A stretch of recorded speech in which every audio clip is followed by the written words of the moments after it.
Welcome to another TSE single slider. This time, common HTTP connection errors in a nutshell, including what causes those common problems and what you can do to resolve them. Before we start, let's put an example URL in the top left corner for easy reference. Every URL can be broken down into smaller components, including the protocol, hostname, and path. We'll use this as a reference as we discuss the individual URL components later in this slide. When you try to access a URL, such as when you type it into your web browser or when you access an HTTP-based API, like the Stripe API, several things have to happen in order for that operation to succeed. We're going to break these things down into 5 simplified stages, talk about common error messages that you might see if something goes wrong during a particular stage, and then talk about what you can do to resolve the issue if you see one of these errors. The first step is for the client to resolve the hostname. The client represents your web browser, your code, or whatever is attempting to access the URL. The hostname, which in this case is stripe.com, can be thought of like the name of where you need to go to get what you want. It's like saying to someone, go to Stripe's headquarters. If the person you're talking to doesn't know the address of Stripe's headquarters, they won't know how to get there. And the same is true in this example. Stripe.com is a name, not a routable address. So the first step is to use the host name to get the address we need. That's what DNS is for. DNS stands for Domain Name Service, and its job is to store information about names like stripe.com. The client can ask a DNS server to look up the address for a host name, which is similar to using a search engine or phone book to find a physical address you can find on a map. However, instead of the DNS server responding with something like 354 Oyster Point Boulevard, the client will instead receive an IP address like 54.186.23.98, which allows it to find the Stripe.com server on the internet and route traffic to it. So what can go wrong here? Common errors at this stage include could not resolve host, DNS lookup failed, and hostname not found. These errors can appear because the DNS server is offline or experiencing issues, or the DNS records for the hostname don't exist or are misconfigured. Note that these and all of the other error messages on the slide are just examples. Different clients have different versions of these error messages, so the wording you see might be a bit different. The goal is to give you a high-level understanding of the general shape of the errors you might see rather than provide an exact list. Okay, so what can you do about errors like these? The main thing is to verify DNS is working as expected, which you can do by trying different DNS servers to see if you get a different result. Remember, the hostname is just a name. In order for your client to actually reach the destination, you need an IP address, so if DNS isn't working, this whole process cannot continue. Let's move on to stage 2, where the client establishes a connection with the server. The IP address obtained from the DNS server allows the client to route traffic to the server hosting the URL we're trying to access. The first thing the client sends is a simple hello message to establish a basic network connection. If a connection cannot be established, you'll probably see errors like failed to connect, connection refused, and connection timed out.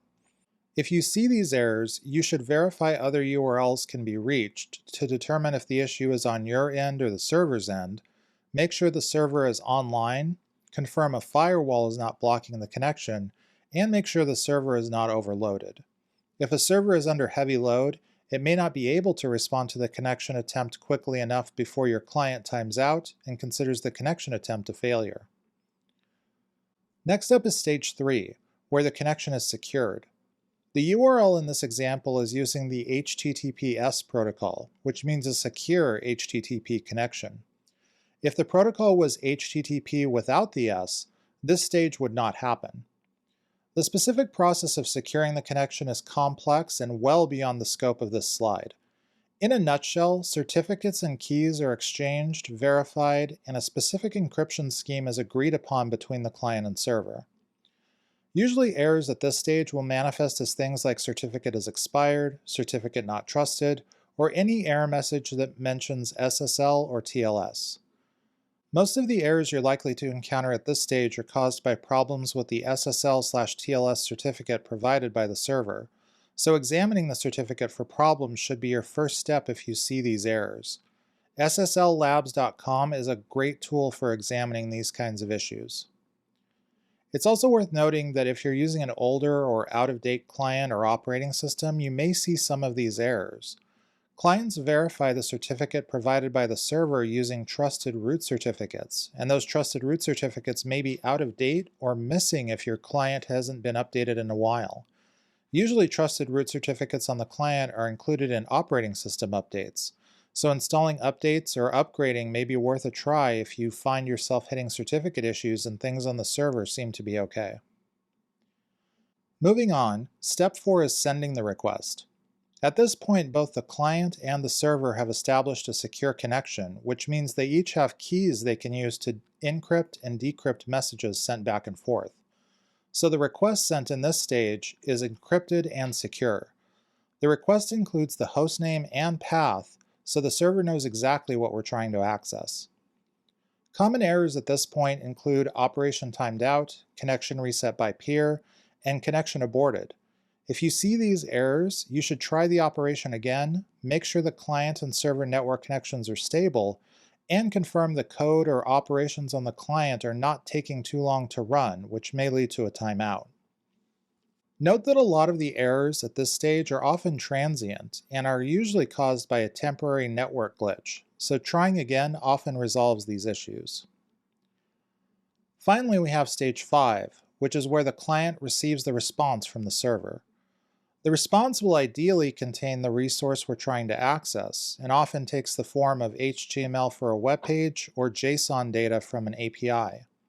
Common errors at this point include operation timed out, too many redirects, and any HTTP response with a status code in the 4 or 500 range, which indicates an error. Note the same timeout error is shown for both stages 4 and 5.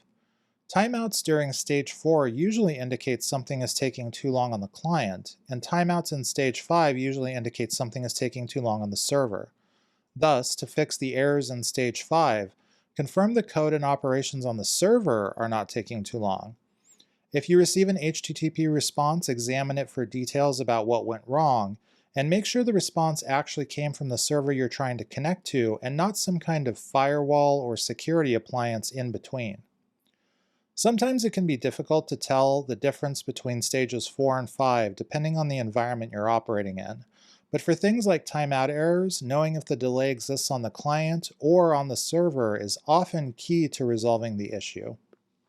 Note that receiving an HTTP response from the server indicates the connection to the server succeeded, even if the HTTP status code or body indicates an error. Those types of errors are not network errors, they're errors coming from the server, and the fact that you received an HTTP response indicates the connection itself is working. To recap, HTTP connections go through 5 basic stages.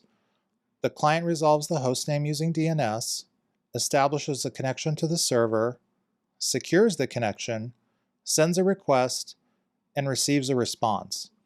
Each stage can encounter different problems and raise different error messages, and now you'll know what to do if you run into the common errors shown here.